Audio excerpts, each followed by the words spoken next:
This is Art 9, and we're looking at the way in which reality both occurs and does not occur.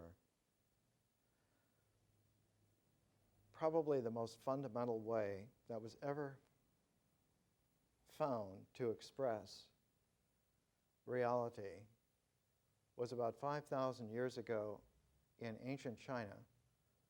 A sage known as Fu Xi, who had long fingernails, long toenails, a long beard, long hair, wore a leopard skin, and sat staring in the dust at a series of 8 marks, and those were the original trigrams.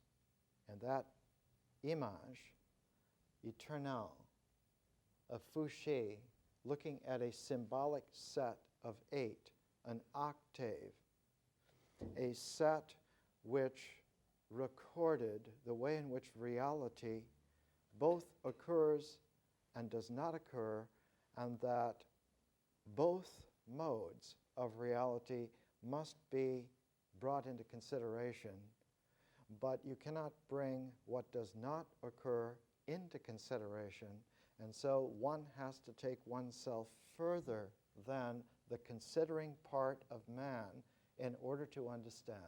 And that's how consciousness becomes discursive in a completely new way.